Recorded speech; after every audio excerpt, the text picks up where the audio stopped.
चिदानंदरूपाय विश्वोत्पत्त्यादिहेतवे तापतर्य विनाशाय कृष्णाय वयं नमः। कृष्णाय वासुदेवाय हरये परमात्मने प्रणतक्लेशनाशाय गोविंदाय नमो नमः। वसुदेवं सुतं देवं कंसचारूणमर्दनं देवकी परमानन्दं कृष्णं वन्दे जगद्गुरुं। वक्रतुंड महाकाय सूर्यकोटि समाप्रभा निर्विघ्नं कुरु मे देव सर्वकार्येषु सर्वदा देयं सदा परिभवग्नमभीष्टदोहं तीर्थास्पदं शिवविरञ्चिनुतं शरण्यं घृतार्ध्यं प्रणतपालभवाब्धिपोतं वन्दे महापुरुषते चरणारविन्दं त्यक्ता सुदुःसुरेप्सितराजलक्ष्मी धर्मिष्ठार्यवत्साय दगाधरण्यं मायामृगं दैत्यसितमन्वधावद् वन्दे महापुरुषते चरणारविन्दं वन्दे महापुरुषते चरणारविन्दं त्यक्ता सुदुःसुरेप्सितराजलक्ष्मी धर्मिष्ठार्यवत्साय दगाधरण्यं मायामृगं दैत्यसितमन्वधावद् वन्दे महापुरुषते चरणारविन्दं वन्दे महापुरुषते चरणारविन्दं। उल्लेख्य पुरुष भगवान की जय, लक्ष्मी नारायण भगवान की जय, राधा दामोदर भगवान की जय। इस प्रकार बृहस्पति जी ने, कल की कहानी है ना, जब वो काला काला शरीर वाला पुरुष को इंद्र ने देखा, वज्र मारा, वज्र मारते ही उनका गला काला पड़ गया। तो इंद्र के गुरु, देवताओं के गुरु बृहस्पति को समझ में आ गई कि ये जो है साक्षात शिव जी ही हैं। तो इन्होंने प्रार्थना किया। बृहस्पति ने प्रार्थना करने पर शिव जी प्रसन्न हुए और बोले कि हे ब्राह्मण, तुम वर मांगो, तुम्हारी स्थिति से हम प्रसन्न हैं और तुम इंद्र को जीवन दान से तुम जीव में ऐसी ख्याति प्राप्त करोगे, ऐसा वचन सुन करके जो तुम पक्का, क्योंकि अपने शिष्य को बचाने के लिए गुरु क्या कर रहा है, प्रार्थना कर रहा है भगवान से। तो वो देख करके भगवान शिव जी ने कहा कि तुम शिष्य को बचाने के लिए, इंद्र को बचाने के लिए तुमने प्रार्थना की, तुम इंद्र को इस साप से, इस पाप से मुक्त करके तुम क्या बनोगे, ख्याति प्राप्त करोगे, तुम्हारा नाम रहेगा, तुम प्रसन्न हो, शरणागत वर्ष स्थल का रक्षण, आप अगर प्रसन्न हो। बृहस्पति जी कह रहे हैं कि हे प्रभु, हे कपर्दी, हे देवादिदेव, हे त्रिपुरासुर और अंधकासुर का वध करने वाले, हे यज्ञ विध्वंसकर्ता, यज्ञ के फलदाता, आपको बार बार प्रणाम करता हूँ। जीवन में तुम ख्याति प्राप्त करोगे जैसे कहा था। उन्होंने सोचा कि भगवान शिव जी खुश हो गए, तो वो बोल रहे हैं अगर आप मेरे से प्रसन्न हो, मेरी प्रार्थना से प्रसन्न हो, तो हे शरणागत इंद्र, हे शरणागत प्रभु, इस इंद्र को शरण दे दो, इंद्र को आप शरण दे दो, शरण प्रदान करें। ऐसे वचन सुनकर शंकर जी ने कहा और आपके नेत्रों का जो तेज उत्पन्न हुआ, आँखों से जो तीनों आँखों से ज्वालाएं निकल रही थी, वो आपका तेज भी शांत हो जाए। क्योंकि जब तक आपका तेज शांत नहीं होगा, इंद्र की डर मन से भय कभी नहीं जाएगी। तो ऐसे बोलने पर उन्होंने कहा कि आप अगर मेरी प्रार्थना से प्रसन्न है तो आप इंद्र की रक्षा करो, माफ़ कर दो, और उसके बाद जो आपकी ज्वाला है वो भी शांत हो जाए। तो शिव जी ने जटा अपने ज्वाला के बारे में बोल रहे हैं, ये ज्वाला जब निकलती है तो इसको वापस मेरे आँखों में नहीं जाती, यही समस्या है। जब मैं रुद्र रूप धारण करता हूँ तो ये जाएगी नहीं, इसीलिए कोई बात नहीं, मैं तुम्हारी प्रार्थना से प्रसन्न हूँ। मैं इसको तेज को निकाल करके, जय श्री श्याम जी, मैं इस तेज को निकाल करके कहीं न कहीं फेंक देता हूँ। कह के उन्होंने दोनों हाथों में उस अग्नि का तेज को निकाला और दूर समुद्र के किनारे में फेंक दिया, समुद्र में फेंक दिया। समुद्र में फेंकने के बाद अब चार समुद्र के संगम में उन्होंने फेंक दिया, जहाँ से दो समुद्र मिल रहे थे, जहाँ एक तो दुग्ध सागर होता है एक दही का सागर होता है। तो इन दोनों को मिलने पर उसको क्या बन गया, क्षीर सागर बन गया। दोनों सागरों के संगम में उसको ले जा कर के फेंक दिया। तो फेंकने पर जो है वहाँ पर एक बालक उत्पन्न हुआ। उस तेज से जैसे ही देखो, जब आग लगती है तो पानी से बुझाया जाता है ना, जैसे ही उस क्षीर दुग्ध और दधी का संगम, दूध और दधी का संगम सागर में जब उसको क्या करा गया, फेंका गया, तो उस समुद्र के तेज से और उस शिव जी के अग्नि के तेज से वहाँ पर एक बालक उत्पन्न हुआ। और वो बालक ऐसे चिल्लाने लगा, इतना रोने लगा, इतना रोने लगा कि धरती, आकाश, स्वर्ग, मोक्ष सब कांपने लग गई। अच्छा जी। धरती जाकर के प्रार्थना कर रही है। देवताओं का राजा कौन है? इंद्र के पास जाकर के, इंद्र के पास जाकर के प्रार्थना करने लगी, हे प्रभु, इस बालक के रोदन से सब लोग बहरे जैसे हो गए, कुछ नहीं सुनाई देता।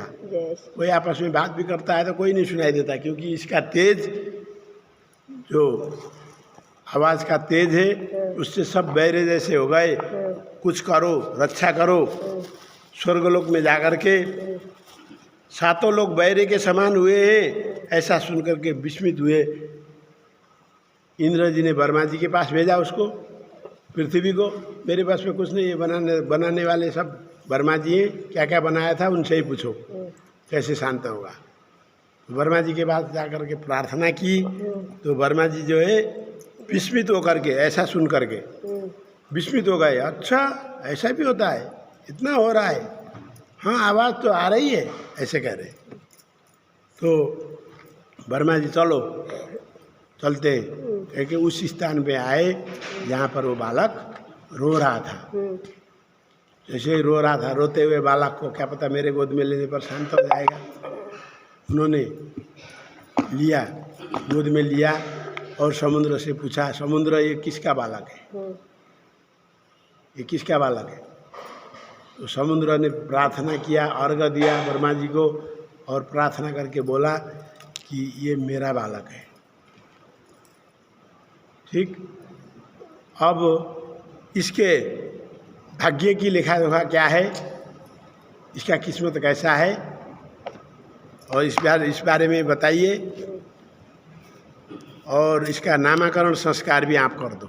जातक आदि संस्कार होते हैं ना, नामकरण संस्कार भी आप करो। हे जगत गुरु, यह मेरा पुत्र है, गंगा से उत्पन्न हुआ है। सुन रहे ना, गंगा कहाँ जाके मिलती है? समुद्र में। गंगा से उत्पन्न हुआ है, अतः इसके जातक आदि संस्कार आप कर दीजिए। ऐसा बोल करके जब समुद्र ने प्रार्थना किया तो उस समय उस बालक ने क्या करा, बड़े बड़े दाढ़ी वाले हैं वर्मा जी, उनके दाढ़ी पकड़ करके छोड़ा ही नहीं। इतना खींच रहा है, इतना खींच रहा है, इतना खींच रहा है कि करुणा के आंसू आ गए। वर्मा जी ने कभी संतान तो बना करके अपने गोदी में लिया नहीं था। छोटा सा प्यारा सा बालक है, सुंदर बालक है, अद्भुत बालक है। उसको उस बालक ने जो है प्यार से जो है खींचता है ना दाढ़ी, दाढ़ी खींचते हुए देख करके समुद्र वर्मा जी के आंखों से आंसू टपके। और देखिए, पिनाकधारी शिव जी के आंसू, वर्मा जी के आंसू, विष्णु जी के आंसू गिरे, और उन आंसुओं को धारण करने वाला भी कोई नहीं मिलता जी। कोई धारण नहीं कर सकता, इतनी तेज होती है आंसुओं में भी। तो वर्मा जी ने कहा, हाँ जी, ये अन्नपूर्णा जी है, अन्नपूर्णा जी, सुन रहे जी। तो उन्होंने क्या कहा कि इसने तो मेरा आंसू को धारण किया है, अन्नपूर्णा माता की, सुन रहे जी, इसने तो मेरा सजल नेत्र से निकलने वाले जल को धारण किया है। जल से निकलने वाले को आंसू बोलते हैं हमारी भाषा में। उन्होंने कहा मेरे आंखों से निकले हुए तेज युक्त जल को इसने धारण किया है, इसलिए इसका नाम जलंधर हो गया। आज से उनका नाम रख दिया जालंधर। अब उसकी भविष्यवाणी बता रहे, ये अभी के अभी जवान हो जाएगा, और ये सारे शास्त्रों का ज्ञान भी तुरंत प्राप्त कर लेगा, क्योंकि मैंने नामकरण किया है ना। वर्मा जी कह रहे हैं ये तुरंत अब इसका जो है इसी वक्त जवान हो जाएगा, वेद शास्त्र आदि का ज्ञाता बनेगा। एक शंकर को छोड़ करके सब लोग से ये अवैध है, एक शिव जी को छोड़ करके और किसी से भी ये मारा नहीं जाएगा। ठीक ऐसा आशीर्वाद दिया कहो या इनका भविष्य सुना दिया। उसके बाद अवध्य है, यह जहाँ से उत्पन्न हुआ है वहीं पे मरेगा और जगह नहीं मरेगा, समुद्र के पास में ही मरेगा। ठीक है जी। ये उत्पन्न कहाँ हुआ था बताओ? अग्निज्वाला कहाँ निकली थी? शिवलोक में। ठीक है जी। शिव जी का धाम कैलाश पर्वत, कैलाश पर्वत में इंद्र आदि देवता गए थे। उस समय वो शिव जी उसकी परीक्षा लेने के लिए, इंद्र की परीक्षा लेने के लिए आए थे। तो हिमालय में ही हुआ ना।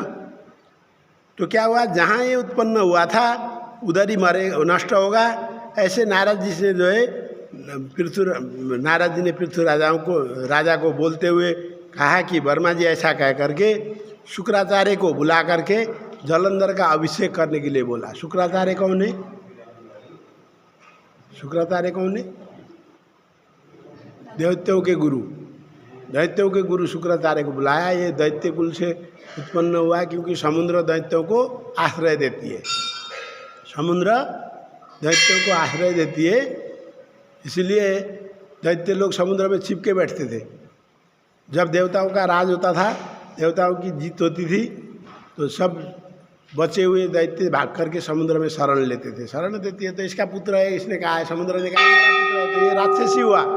क्या हुआ? ये राक्षसी हुआ। इसलिए शुक्राचार्य जी आप संभालो, इसको राजगद्दी में बिठाओ, समुद्र का राजा बनाओ। और ऐसा कह करके उन्होंने राज्याभिषेक करने का आदेश दे करके वो समुद्र से विदा लेकर के वो अंतर्ध्यान हो गए। बोल वर्मा जी की जय। उसके बाद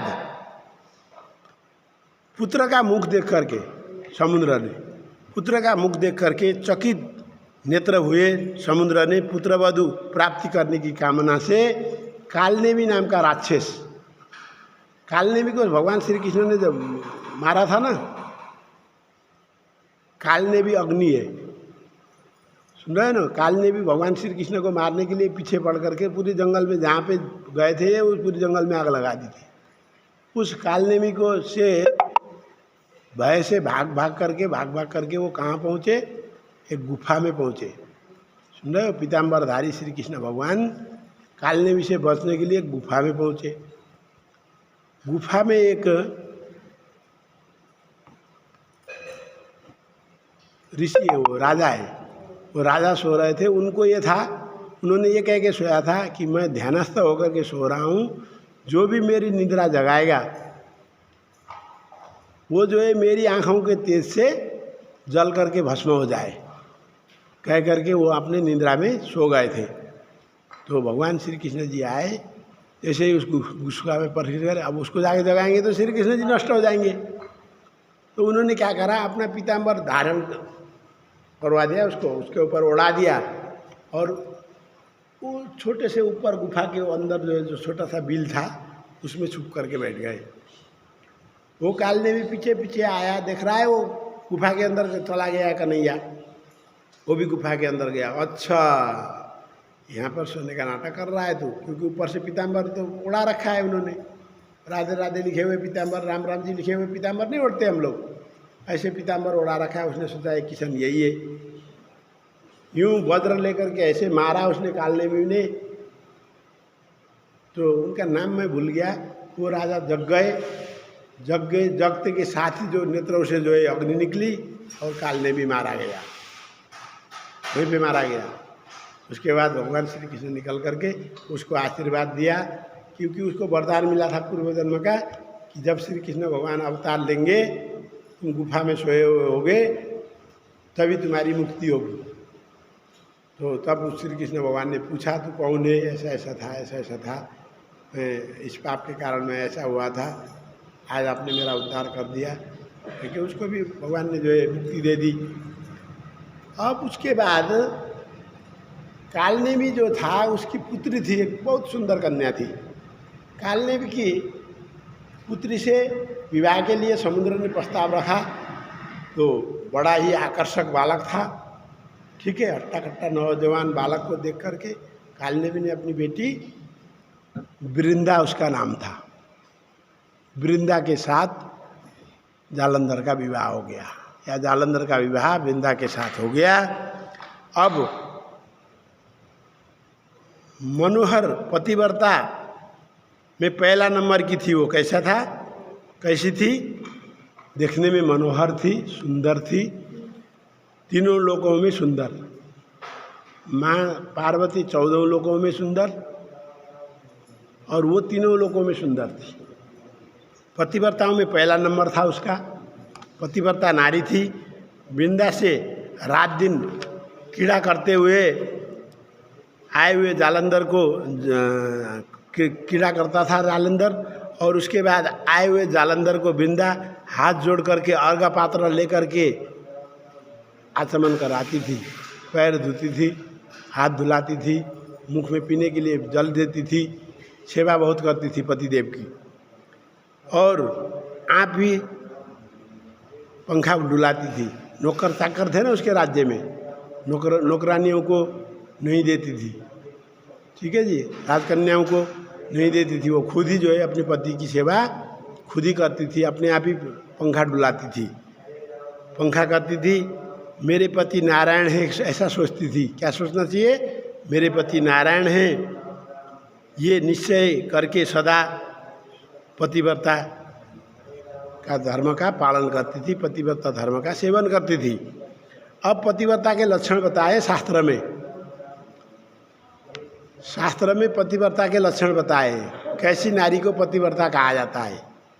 देखिए जी, जो पति के जाने से, पति के जो स्त्री पति जाने से दुख में दुखी, पति को, अपने पति को दुखी देख करके दुखी हो जाए, अपने पति को दुखी देख करके उस दुख में साथ दे, दुखी हो जाए, आनंद में आनंदित हो। परदेश में जाने पर अपने आप को नहीं खाती है, समय में नहीं खाती है, दुबली पतली हो गई है, श्रृंगार नहीं करती है। अगर किसी का पति विदेश गया है, परदेश गया है, अपना घर छोड़ करके बाहर गया है, तो जब तक पति नहीं आता तब तक श्रृंगार नहीं करती, नाक में सिंदूर डालती है बस, और कुछ नहीं करती। किसके लिए सजना है? किसके लिए सज धज करके रहना है ना? श्रृंगार नहीं करती, दुबली पतली, मर जाने पर पति के साथ में अग्नि में प्रवेश करती है, सो स्त्री पतिव्रता होती है। मरने पर पति के साथ सती जाने का प्रथा था, अब सती प्रथा तो हटा दिया गया है, इसके बारे में नहीं बताएंगे। पुरुष का अर्धांग है, वो पुण्य और पाप को बांटने वाली है। जितने पुण्य स्त्री करेगी पति के वो बांटेगी। पति क्या करता है? पति जितना पुण्य करता है वो पत्नी में बढ़ जाता है, पति जितना पाप करता है वो पत्नी में नहीं बढ़ता।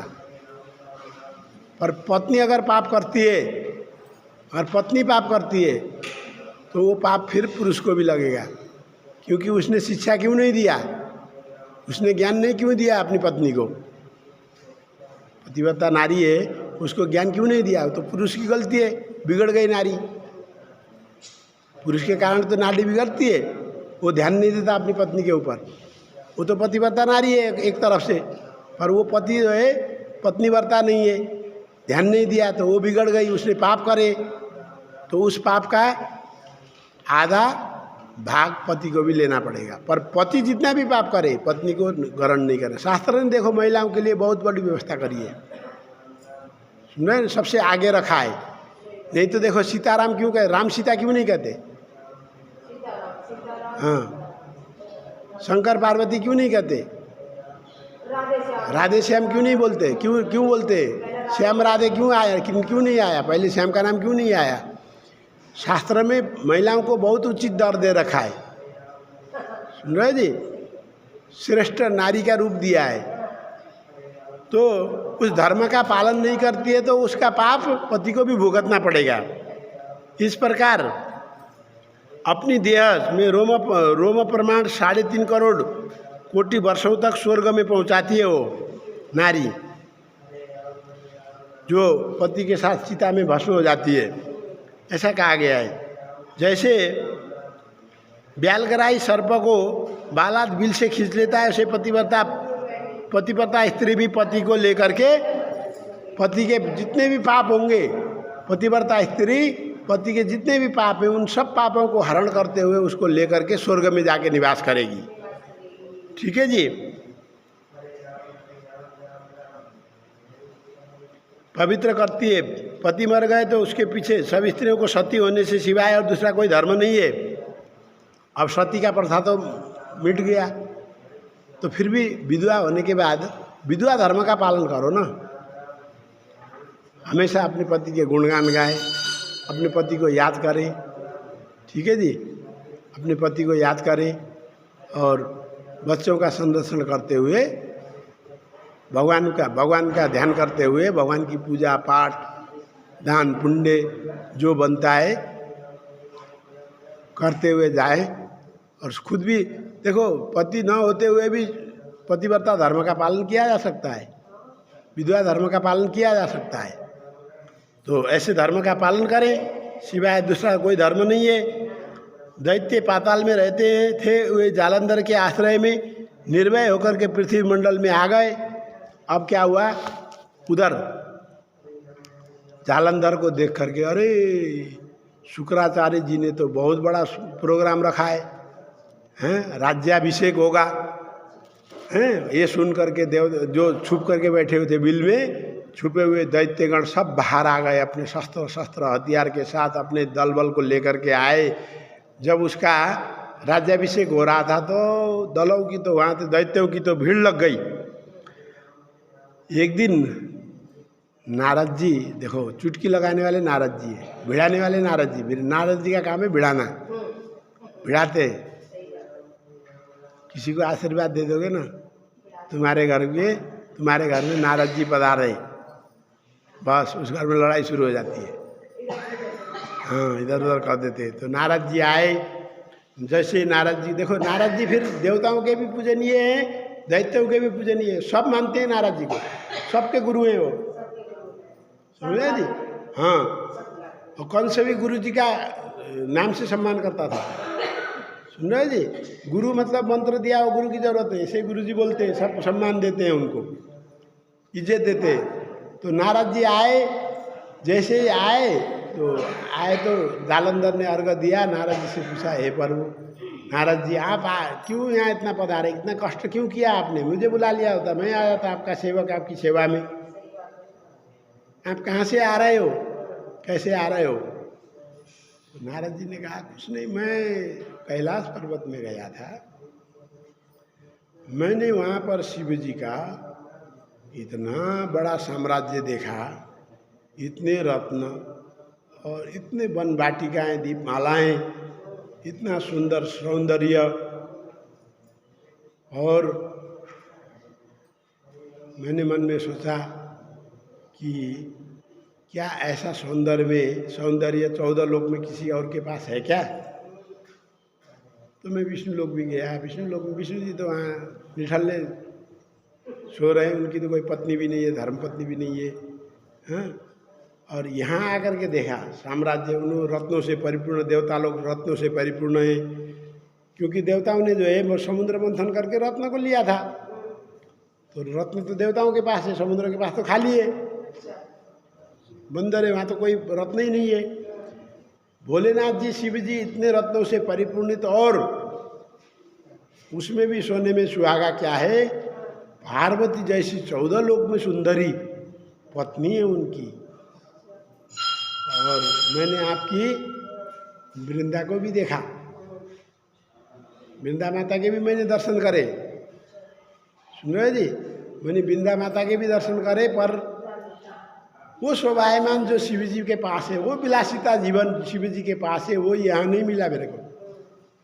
यहाँ तो सुनसान समुद्र बह रहा है, खट्टा पानी वाला, खट्टा पानी का समुद्र में, खट्टा पानी का समुद्र बह रहा है, आप उसमें राज करके बैठे हो, आपकी पास इतनी सुंदरी भी नहीं है, इतने रत्न भी आपके पास नहीं है।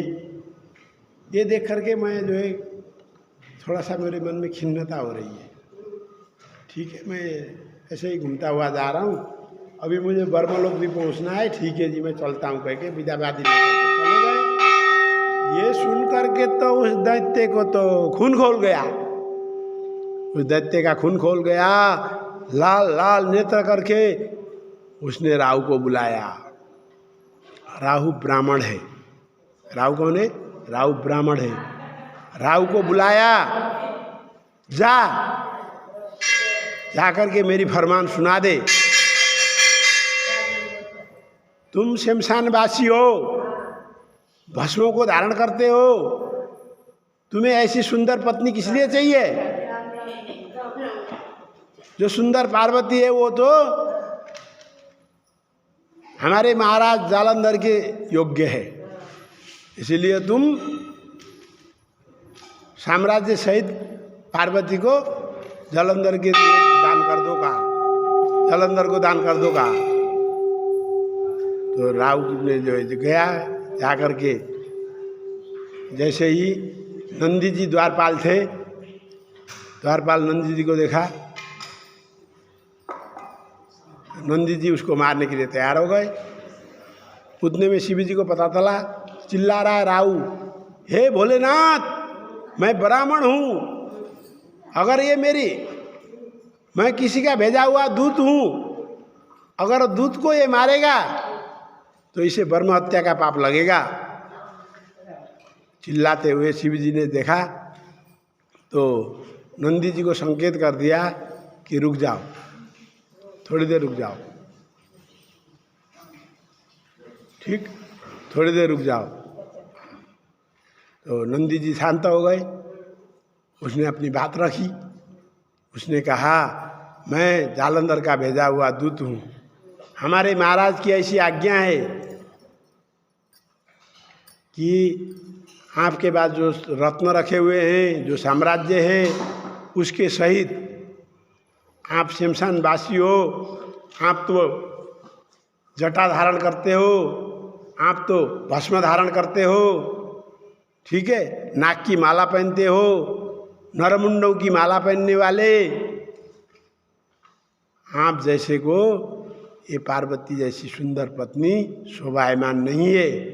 इसीलिए जालंधर का आदेश है कि अपना साम्राज्य सहित पार्वती को उनको दान दे दो, लौटा दो, उनको दे दो, नहीं तो प्रलय आ जाएगा। राहु जाकर के उनको बोल रहा है। उतने में ऐसी बात सुन करके शिव जी के भी मन में क्या हुआ, क्रोध अग्नि आ गई। क्रोध अग्नि आ गई तो एक पुरुष, महाकाय पुरुष पैदा हुआ। ऐसा महाकाय पुरुष था, उसके बाल तो उल्टे थे, बापियों की तरह, कुएं की तरह आंखें थी, काला काला शरीर था। प्रकट होकर के उसने राहु को खड्ग चला करके, त्रिशूल चला करके राहु का सिर कलम कर दिया। वो सिर कटा हुआ सिर जा करके जालंधर की राजधानी में वज्र में जा करके धड़ाम से गिरा। क्या आवाज़ आई है? जालंधर बाहर निकल के देखा तो राहु का कटा हुआ सिर मिला उसको। उसने पूछा ये तेरा हाल किसने किया भाई? ठीक, देखिए उस ब्राह्मण के दो भाग हुए, एक धड़ हुआ, एक सिर हुआ। सिर को क्या बोलते हैं लोग? सिर को बोलते हैं राहु और धड़ को बोलते हैं केतु। उस दिन से राहु और केतु ग्रह बन गए। 7 ग्रह थे पहले, सूर्य आदि 7 ग्रह थे, उनमें से 2 ग्रह उस दिन बन गए। अब बाद में बनते हैं वो, उसकी भी बताऊंगा मैं कहानी आपको। फिर जब जालंधर ने बोला कि किसने किया ये हाल, तो शिव जी के गण ने ऐसे ऐसे करा मेरे साथ में। तो उसने क्या करा, दल बल सहित एक दूत को भेजा। अब शिव जी से लड़के तो कोई फायदा नहीं है। देवताओं का राजा कौन है? पहले तो देवताओं के राजा के पास भेजेगा ना। उसने दूत को भेजा, साम्राज्य पूरे खाली कर दो। तुम लोगों ने मेरे पिता का समुद्र मंथन क्यों करा था? समुद्र मंथन जितने भी रत्न निकाले थे उन सबको वापस कर दो। ऐरावत हाथी निकला था वो भी वापस करो। जो जो तुमने समुद्र से रत्न लिए वो सब मुझे वापस कर दो, नहीं तो तैयार हो जाओ लड़ने के लिए। तो दूत गया, जा कर के इंद्र जी से भी वही प्रार्थना करता है कि मैं उसका भेजा हुआ दूत हूँ, हमारे महाराज का ऐसी ऐसी आज्ञा है। तो इंद्र को बहुत क्रोध आया। इसने कई पर्वतों को ले जा कर के इसने समुद्र ने अपना अंदर छिपा रखा है। कई दैत्यों को आश्रय देता है समुद्र, सुन रहे जी। और समुद्रों के पास रत्न भरे हुए थे। हमें रत्नों की जरूरत होती है, हम जैसे देवताओं को चाहिए रत्न, इसलिए हमने समुद्र का मंथन कर दिया। तेरी क्या हिम्मत है तेरी, उखाड़ सकता है तो उखाड़ ले, कुछ भी कर ले, लड़ने को हम तैयार हैं। जब आप ऐसा ऐसा जा करके सुना दे जाते रहे महाराज को, कह करके धमका करके दूत को वापस भेज दिया। जैसे ही दूत आकर के जालंधर को बोला कि इंद्र जी का फरमान तो ऐसा ऐसा है, वो तो कोई डरते नहीं है, इन्होंने तो ऐसे ऐसे समुद्र मंथन किया था, हैं? तो सब कहानी उसको पता चल गया। समुद्र मंथन का कारण क्या था? रत्नों को निकाल के ले जाना, भगवान विष्णु के लिए लक्ष्मी की प्राप्त करना, हाँ, बीज भांग धतूर पीने वाले भोलेनाथ जी के लिए कालकूट विष को प्राप्त करना, ये सारी कहानियाँ आती है ना भागवत में। तो इन सब का जड़ बता दिया। तो इसको सुन करके वो जो है आश्चर्यचकित हो गया और युद्ध की तैयारी करने लगा। युद्ध की तैयारी करने के लिए उसने जितने भी दैत्य थे उनमें शुंभ निशुंभ नाम के दैत्यों को साथ में लेकर के, इंद्र की राजधानी का नाम क्या है? अमरावती। अमरावती में चढ़ाई कर दी। अब उसके बाद देखो लड़ाई शुरू हो गई, विध्वंसक लड़ाई हो रही है। देवता जो है पावरफुल है, समुद्र मंथन से अमृत पी के बैठे, वो भी क्यों डरते? फिर भी राक्षस मार रहे देवताओं को। देवताओं के गुरु बृहस्पति द्रोणातल पर्वत में जाकर के, कहाँ जाकर के? द्रोणातल पर्वत में जाकर के संजीवनी बूटी मिलती है वहाँ पे। भगवान राम जी के आज्ञा पर, लक्ष्मण जी मूर्छित होने पर, जब सुसेन वैद्य ने जो है बूटी लाने के लिए भेजा था तो हनुमान जी गए थे और बूटी पता नहीं चला तो पर्वत को ही उठा के लेके आए थे। जब उनका इलाज हुआ उसके बाद राम जी बोले ये तो काम की चीज़ है, हम भी हमेशा अवतार लेते रहते हैं, फिर भी ज़रूरत पड़ेगी इसको उसी यथास्थान में ले जा कर के रख दो। तो पर्वत को वापस हनुमान जी ने द्रोणातल पर्वत को ले जा कर के उसी स्थान में रख दिया था। तो द्रोणातल पर्वत में जा कर के बृहस्पति जी देवताओं के गुरु संजीवनी बट्टी ला करके देवताओं को जिला रहे हैं, जो मर रहे हैं उनको दिला रहे हैं। उधर शुक्राचार्य के पास क्या थी? संजीवनी विद्या थी। वो संजीवनी मंत्रों को पढ़ता है, सुन रहे जी, संजीवनी मंत्रों को पढ़ता है। ओम नमो भगवते श्री नारायणाय, नमो नारायणाय, विश्वमूर्ते नमः, पुरुषोत्तमाय, विष्णुतिष्ठि पत्रछम परछम अजुर्णम पंचविशिखाम हन हन एकाइक द्वयाइक त्रायतिक चातुर्दिक जो रोगनाशय नाशे शोषे शोषे आकर्षय आकर्षय शत्रु मारय मारय उच्चाटय उच्चाटय विदेशे विदेशे स्तंभय स्तंभय निवारय निवारय विघ्नेहर विघ्नेहर दह दह मथ मथ विध्वंसय विध्वंसय चक्रम गृहीत्वा शीघ्रमागच्छ गच्छ चक्रेण हत्वा प्रविद्याम छेदे छेदे भेदे भेदे चतुषितानि विस्फोटय विस्फोटय अर्षभातशूलदिष्टि सर्पसिंह व्याघ्र दिवद चतुर्वद बाह्यादि भुवंतरिच अन्नान्न विकाश्चितान् दोषकान् सर्वान् हन हन विद्युन् वेगटाटवि सर्वतानं रात्रि दिन पथदोरान वशम कुरु कुरु स्वाहा। ऐसी संजीवनी विद्या पढ़ता है और जल लेकर के, कमंडलों में जल लेकर के फू फू फू 3 बार फूक मारता है। वो अभिमंत्रित हो गया जल, और उस जल को ले जाकर के मरे हुए दैत्यों के मुंह में डाल देता है शुक्राचार्य जी, और वो सब जो है जिंदे हो जाते हैं। अब उधर देवता लोग जिंदे हो रहे संजीवनी बट्टी के कारण, इधर जो है संजीवनी विद्या के कारण दैत्य अमर हो रहे। तो जालंधर ने सोचा ये क्या चक्कर है भाई, अभी तो मैं उसको मार के आया था। कार्तिकेय को मैं अभी मार के आया था, फिर ये तो युद्ध करने के लिए आ गया जिंदा होकर के। ये क्या लफड़ा है? कहीं हमारे गुरुजी भ्रष्टाचार तो नहीं कर रहे? सुनो जी, देवताओं के चक्कर में तो नहीं पड़े हुए? कहीं संजीवनी विद्या उधर भी तो दे दिया जाकर के बृहस्पति उसके शुक्राचार्य के सामने, गुरु जी के सामने जाकर नतमस्तक हुआ, पहले प्रणाम किया, उसके बाद दंडवत विनती मैं करता हूँ, हे गुरुदेव, मैंने सुना था कि संजीवनी विद्या के अधिपति तो केवल आप ही हो, पर ये देवता लोग कैसे जिंदे हो रहे हैं, इसका राज बताओ मुझे। तो शुक्राचार्य जी ने कहा कि वो विद्या मेरे पास ही रहेगी, मेरे सिवाया और किसी को नहीं मिलेगी, ये कन्फर्म करो, कन्फर्म है, पक्का है। अब आप ये सोच लो कि बृहस्पति जी के पास उनको संजीवनी बट्टी का ज्ञान है, वो द्रोणातल पर्वत में जा कर के संजीवनी बट्टी उठा करके लेके आते हैं, उसको घिस करके उसका चूर्ण बनाते हैं, ठीक है, चूर्ण बनाते हैं और चुटकी चुटकी चूर्ण देवताओं के मुंह में डाल देते हैं, तो इससे जो है देवता लोग जीवित हो रहे हैं। तो अब इसका समाधान क्या है गुरुजी? देखो, गुरुजी समाधान देते हैं, हम गुरु बनाते हैं किस लिए? गुरु का अर्थ है शिष्य से संताप हारिणे। गुरु कौन है? गुरु वो है जो शिष्य के संताप को हरण कर सकता है।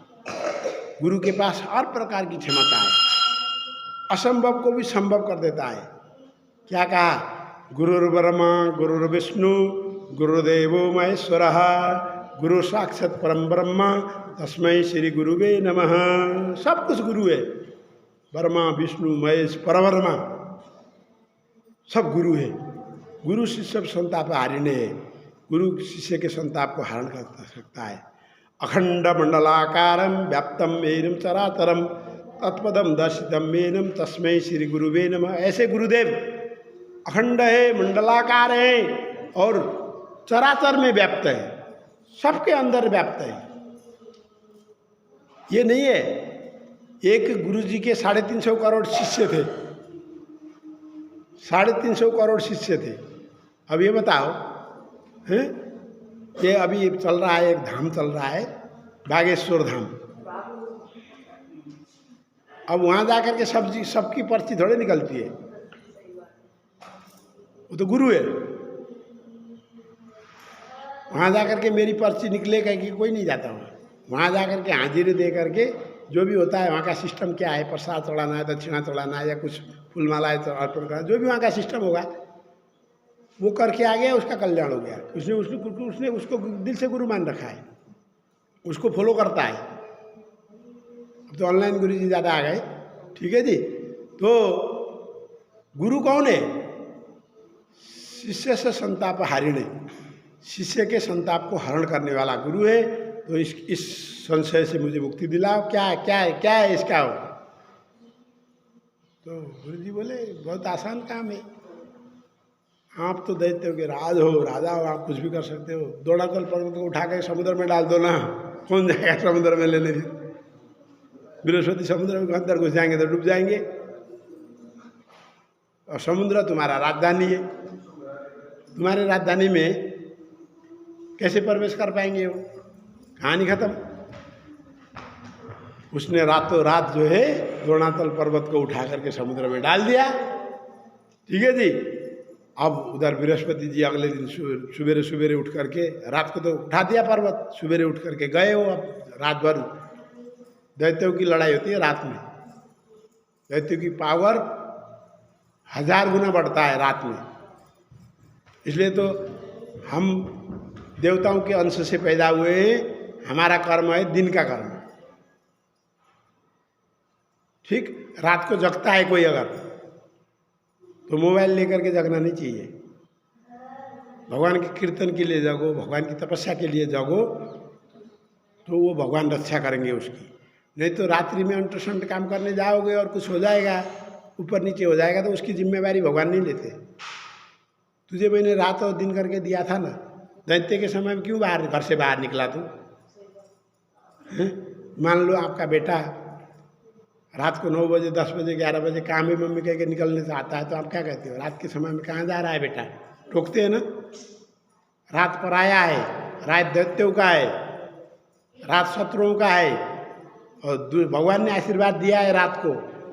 जितने भी लोग दुष्कर्म करेंगे, जितने भी लोग दुष्कर्म करेंगे वो रात को ही करेंगे। भगवान ने आशीर्वाद दिया, तब जाकर के रात्रि खुशी हुई है। जो भी शुभ कर्म होंगे दिन में होंगे, समझ गए ना। तो इसीलिए अब बृहस्पति जी निराश होकर के लौटना पड़ा। पर्वत ही नहीं है वहाँ, तो समुद्र, अब वो संजीवनी बट्टी की तो बात ही छोड़ो, पर्वत ही नहीं है। तो उन्होंने वहाँ से जो है बहुत दुखी होकर के, दुखी मन से कहा, देवताओं ध्यान से सुनो, ये इंद्र के द्वारा की गई गलती से उत्पन्न हुआ है। सुन रहे जी, बालक पैदा कैसे हुआ था? जब इंद्र जी ने जाकर के शिव जी का तिरस्कार किया था, तो शिव जी का रुद्र रूप से बालक पैदा हुआ था। ये इंद्र के द्वारा की गई गलती के कारण ये उत्पन्न हुआ है। ये अवैध बालक है, इसको हम अब परास्त नहीं कर सकते। अब मेरे पास कोई बट्टी नहीं है, संजीवनी बट्टी मेरी खत्म हो गई, कोई नहीं है। उसने वो पर्वती उठा करके डाल दिया। अब आप लोग अपना जान बचाने की तरकीब सोच लो। जैसे ही बृहस्पति ने ये कहा, तो उसमें से भागने लगे देवता, एक से एक भागने लगे। देखो, जो अकेला होता है वो तो बहुत जल्दी भाग जाता है। हाँ, सुन रहे जी। इसलिए जो बाल बच्चे वाला है वो तो बाल बच्चों को साथ में लेके भागेगा, सुन रहे जी। इसलिए उसको देर लगती है। इंद्र का तो ताम झाम था, इंद्र जो है भागने में देर हो गई। उसने जो है चढ़ाई कर दी, अंदर घुस गया। वो घुस करके जो है इंद्र भी अपना ताम झाम लेकर के निकल गए। जो अमरावती में किसका राज हुआ? अमरावतीपुरी में जालंधर का राज शुरू हो गया। अब उसने कौन कौन से देवता लोग भाग के कहाँ जाते हैं पता है आप लोगों को? देवता लोग अगर संकट आती है तो भाग करके सुमेरु पर्वत के गुफाओं में जाकर के छुप जाते हैं, कंदराओं में जाकर के छुप जाते हैं। सारे देवता सुमेरु पर्वत के कंदराओं में गए, इंद्र भी वहीं जाकर के छुप गए। ठीक है, जालंधर ने इधर अपनी राजधानी साम्राज्य फैला दिया। शुंभ और निशुंभ को वहाँ पे उसने राजा नियुक्त किया। ठीक है जी, शुंभ निशुंभ आदि दैत्यों को वहाँ पे राजा नियुक्त करके वो भी देवताओं को ढूंढने के लिए निकल गया। आज का प्रसंग ये रखते हैं, आगे यहाँ से आगे और पढ़ेंगे। ठीक है जी। अब हम आज अवय व्रत की अवय 8 है ना आज। देखिए, संडे की दीपावली, संडे की अवय 8 है। कार्तिक महीने के कृष्ण पक्ष की दीपावली से 7 दिन पहले उसी बार को पड़ने वाली अष्टमी को अवय अष्टमी कहा जाता है। इस अष्टमी का व्रत माताएं अपने बच्चों की लंबी उम्र के लिए और सुख समृद्धि के लिए प्राप्त करती हैं, व्रत करती हैं। ये पूजा की विधि, इस दिन शाम को माताएं दीवार पर अष्टकोष्ठक बनाते हैं ना, अवय की पुतली बना करके उसमें रंग भरें और साथ में सेई तथा सेई के बच्चों के चित्र बनाएं। और या बाजार से अवय अष्टमी के चित्र भी लेकर के खरीद बन। अब जिसको नहीं आता, देखो आजकल की बहुएं, हाँ, माता पिता के घर में तो कुछ सीखा नहीं, इधर आई तो फिर सास से अलग रहती है। सुन रहे जी, एकल काटे जीवन इसको बोलते हैं, एकांत जीवन, एकांतवास कर रही है पति के साथ अपने बच्चों को लेके। तो ऐसी महिलाओं को दिक्कत हो सकती है कि ये अष्टिका कैसे बनाया जाता है, तो बाजार में जाके खरीद के ले आओ, 10-20 रुपया मिल जाता है। आसान तरीका भी बता दिया। देखो, हमारा धर्म, हाँ, हमारा धर्म बहुत व्यापक है, बहुत सुविधाएं हैं इसमें, सनातन धर्म में। पूजन के उपरांत कथा सुने, सूर्यास्त के बाद तारे निकलने पर पृथ्वी को पवित्र करके चौक पूजना, आटे से चौक पूजते हैं। 1 लोटा जल भर करके, हाँ, पटले पर कलश की भांति रख करके पूजा करें। माताएं चांदी की अवय बना करके उसमें चांदी के 2 दाने मोती डलवा दें और फिर इसकी रोली मौली और अच्छे चावल से पूजा करें और गले में डालें। शाम को अंगीठी जला करके परिवार की बड़ी बुजुर्ग सिर पर अंगीठी रख करके अंदर आए, बोले अवोई अवोई आई, अवोई आई, अवोई वही, हाँ अवोई अवोई, अवोई आई ऐसे बोले। तो जवाब में कोई बोले हाँ अवोई आई है, अवोई आई है। फिर अंगीठी पूजा स्थल में रख करके थाली में 6-7 जगह दूध भात डाल करके संकल्प करके एक एक थाली परिवार में बांट दें। दीपावली के दिन दीपावली के बाद किसी भी दिन शुभ दिन में अवोई को उतार करके रख दें। इसके बाद मीठा प्रसाद बांटें। जितने बेटे हों उतने दाने अवोई में डालती जाएं और इससे अवोई माता प्रसन्न होकर के बच्चों की लंबी उम्र और सुख समृद्धि देती है। इस व्रत में गन्ना और मूली के पूजन का भी विशेष महत्व है। वनस्पति में किसको पूजें जी? कार्तिक में आंवला पूजने के लिए बोल रहे पंडित जी, तुलसी सींचने के लिए कह रहे। तो अवोई वाले दिन किसको पूजें जी? गन्ने का पौधा लगा रखा होगा आप लोगों ने, या मूली मिल जाए, मूली का पौधा गमले में लगा रखा हो तो गमले में, उसमें भी पूजा करने का विशेष विधान है। एक समय की बात है, कथा चालू हो रही है। एक स्त्री के 7 पुत्र थे। वह कार्तिक मास में दीपावली से पहले घर की लिपाई पुताई करने के लिए मिट्टी लाने जंगल में जाती थी। वह वहाँ पर गई तो वह ऐसे जगह मिट्टी खोदने लगी जहाँ स्याऊ बोलते हैं जिसको, कि मात थी, उसका क्या था, बिल था। हाँ, गलती से उसके हाथ से कुदाली से सेई के बच्चे को लग गई और वह मर गया। यह देख कर के उसको बड़ा दुख हुआ और पर वह पश्चाताप के अलावा और क्या कर सकती थी। मिट्टी लेकर के घर आई। थोड़े दिन के बाद साल भर में उसके 7 लड़के मर गए। वह बड़ी दुखी होकर के रोने लगी। एक दिन दुखी होकर के रोते हुए उसने बड़े बुजुर्गों से कहा, मैंने अपनी तरफ से तो कोई पाप नहीं किया है, पर जाने अनजाने में मुझसे एक बार मिट्टी खोदते समय सेई का बच्चा मर गया था। ठीक है जी, सेई का बच्चा मर गया था। कुदाली से जो है लग कर के मौत हो गई थी। उसके बाद साल भर में ही मेरे 7 के 7 बेटे मर गए। यह बात सुनकर के बड़ी बुजुर्ग कहने लगी, यह बात सुनकर के तेरा आधा पाप हमें सुनाया ना उसने। देखो, कोई अपने से गलती होती है, कोई ड्राइवर एक्सीडेंट करता है तो तुरंत अगर थाने में ले जा करके गाड़ी खड़ी करता है ना तो उसकी आधी सजाएं माफ़ हो जाती है। तो उसने क्या कहा, तूने हमारे को पाप जो किया था वो पाप हमें सुना दिया, तेरे आधी पाप तो ऐसे ही नष्ट हो गया। बुजुर्ग महिलाएं कहिए, यह बात सुन करके तेरा आधा पाप खत्म हो गया। अब तू उसी अष्टमी को सेई और उसके बच्चों के चित्र बना करके उसकी पूजा किया करो, ताकि भगवान की कृपा से तुम्हारा सारा पाप खत्म हो जाए और वापस तुम्हें पुत्र रत्न की प्राप्ति हो। उस स्त्री ने अगली कार्तिक मास में अष्टमी का व्रत किया। भगवान की कृपा से उसके फिर से 7 पुत्र हुए और वह इस व्रत को लगातार करती रही। तब से यह परंपरा में चली आ रही है, ये व्रत चल रहा है। अच्छा, अब अवोई अष्टमी की उद्यापन की विधि बता रहे हैं। जिस स्त्री का बेटा हुआ हो या बेटे का विवाह हुआ हो, उसको अवोई अष्टमी का उद्यापन करना चाहिए। मान लो हम तो अब व्रत करते जा रहे हैं, अब शादी हो गई, बहू आ गई तो बहू संभाल लेगी व्रत। होते हैं ना बुढ़ापे में एकादशी के व्रत का पंडित जी दवाई खानी पड़ती है, मेरे से व्रत नहीं होता, मैं क्या करूं। मैंने कहा या तो उद्यापन कर दो, उद्यापन करने की जरूरत नहीं है तो बहू को पकड़ा दो, संकल्प लेकर के बहू को जिम्मे दे देते हैं व्रत भी, ऐसा होता है। तो बेटे की शादी हुई है तो ऐसे को उद्यापन करना चाहिए। बेटे की शादी होने के बाद आप लोग व्रत का उद्यापन कर सकते हो। एक थाली में 7 जगह 4-4 पूड़ियाँ रख करके उस पर थोड़ा सा हलवा भी रखें, साथ में एक साड़ी ब्लाउज, उस पर यथाशक्ति भेंट भी रख दें। भेंट राशि में तो दक्षिणा रख दें। रख करके थाली के चारों ओर हाथ फेर करके श्रद्धा से सासू के पाँव छुए और सारा सामान उन्हीं को सौंप दें। कपड़े राशि सासू के पास में रख करके हलवा पूड़ी बांट दें। और बहन बेटी के यहाँ भी बहना भेजना चाहिए। बहना समझती हो, दक्षिणा। बहन बेटी बुआ होती है ना, उनके यहाँ भी अपनी तरफ से दक्षिणा यथाशक्य दक्षिणा भेज देना। इस प्रकार से जो है और व्रत का उद्यापन भी हो जाता है।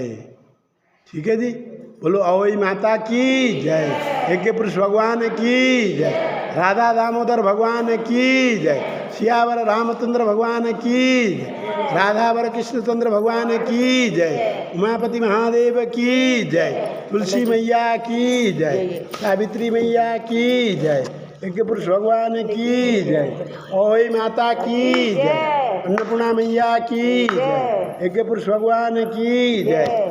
श्रीमन नारायण नारायण नारायण, भजमन नारायण नारायण नारायण, लक्ष्मी नारायण नारायण नारायण, सूर्य नारायण नारायण नारायण, चंद्र नारायण नारायण नारायण, लक्ष्मी नारायण नारायण नारायण, सूर्य नारायण नारायण,